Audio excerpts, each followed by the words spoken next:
گزشتہ اسباق میں ہم کسی ایک قاعدے کے متعلق ہی بحث کرتے تھے، پڑھتے تھے، سیکھتے تھے۔ آج اس سبق میں ہم متفرق قواعد کے حوالے سے جاننے کی کوشش کریں گے۔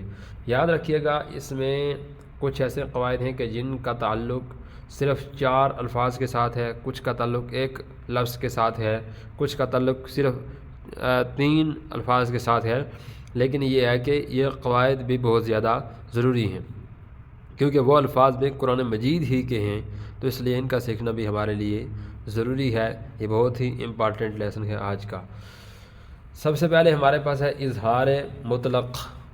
ہم نے پڑھا تھا اظہار، نون ساکن اور تنوین کے 4 قواعد میں ہم نے اظہار پڑھا تھا کہ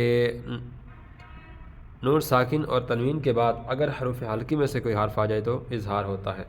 یہ ہے اظہار مطلق، وہ صرف اظہار تھا اور یہ ہے اظہار مطلق۔ اب اظہار مطلق کیا ہے اور کیوں ہے؟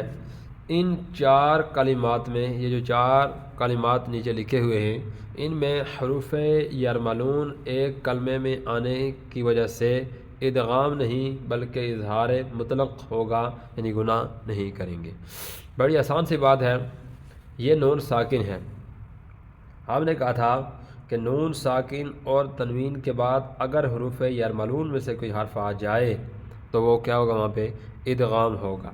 یہاں پر کیا ہے کہ حروف یرملون تو ہیں، لیکن ایک کلمے میں آنے کی وجہ سے ادغام نہیں ہوگا بلکہ اظہار مطلق۔ ایک کلمہ، یہ دنیا، یہ صرف ایک کلمہ ہے، ٹھیک ہے؟ دنیا کیا ہے؟ ایک کلمہ ہے۔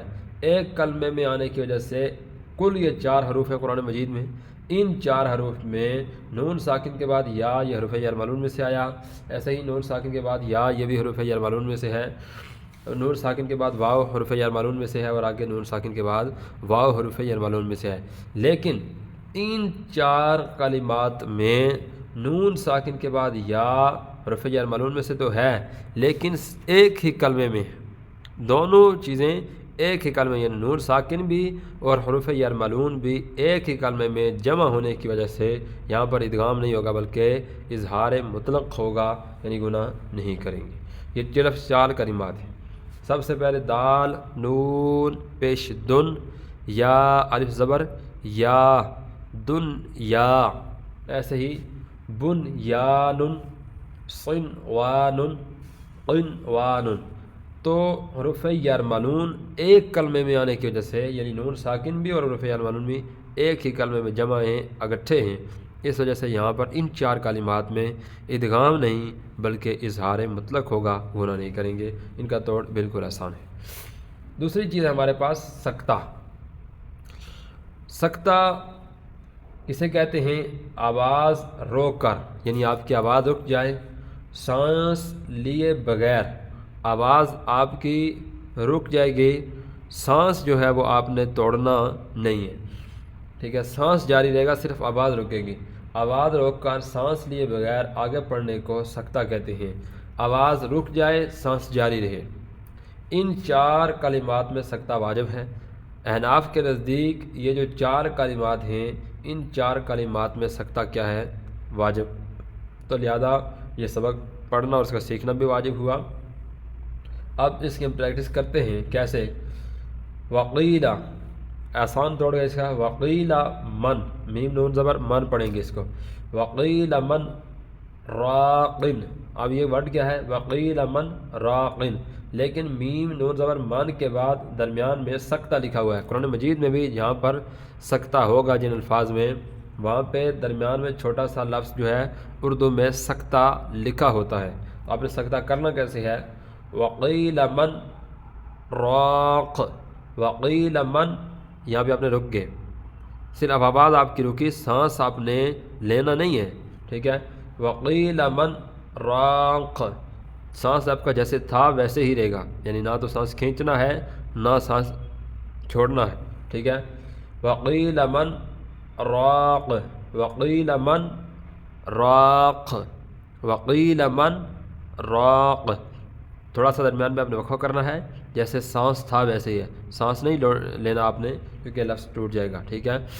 تو وقیل من، سانس جہاں پہ تھا وہیں ٹھہر جائے گا، تو وقیل من راق، وقیل من اب اس کو آپ پڑھ کے تو خاموش ہو کے بیٹھ گئے، وقیل من آپ نے سانس بھی توڑ دیا، پھر آپ نے پڑھا راقن، تو یہ نہیں، تو وقیل من بالکل تھوڑا سا آپ وہاں پہ وقف کریں گے، وقیل من راق، یہ راق میں نے اس لیے پڑھا کیونکہ یہاں پہ اگر وقف کریں تو راق پڑھیں گے، وقف نہیں کریں تو راقن، آگے جو بھی لفظ اس کے ساتھ ملا کے پڑھیں گے۔ ایسے ہی کلا بل ران، کلا بل ران، درمیان میں تھوڑا سا آپ نے رکنا ہے، سکتہ کرنا ہے، سانس نہیں توڑنا ہے، سانس اس کے آپ کے جو ہے جیسے جا رہی ہے ویسے جاری ہی رہے گی، تو کلا بل ران، ٹھیک ہے۔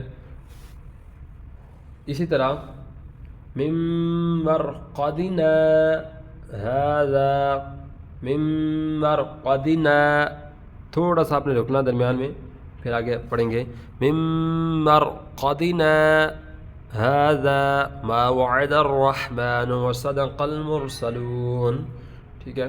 تو یہ سورہ مطففین کے اندر آتا ہے، تو یہ سورہ یاسین شریف کے اندر ہے، اور آگے والا سورہ کہف کی پہلی آیت کے آخر میں آتا ہے۔ اسی طرح ہم پڑھیں گے عوجا قیما، عوجا قیما، تو جیم نون زبر جن توڑ کرتے ہم نے اس سے کیسے پڑھا، جیم دو زبر جن، عوجن، ٹھیک ہے۔ آگے ہم پڑھیں گے قاف یا زبر قی، یا زیر یہ، قی، میم دو زبر من، عوجا قیما۔ اب دوسری چیز یہ بھی یاد رکھنی ہے کہ یہ سورہ کہف کی پہلی آیت کے آخر میں آتا ہے عوجا، قیمل جو ہے وہ آگے والی جو دوسری آیت شروع ہوتی ہے اس کا پہلا ورڈ ہے قیمل۔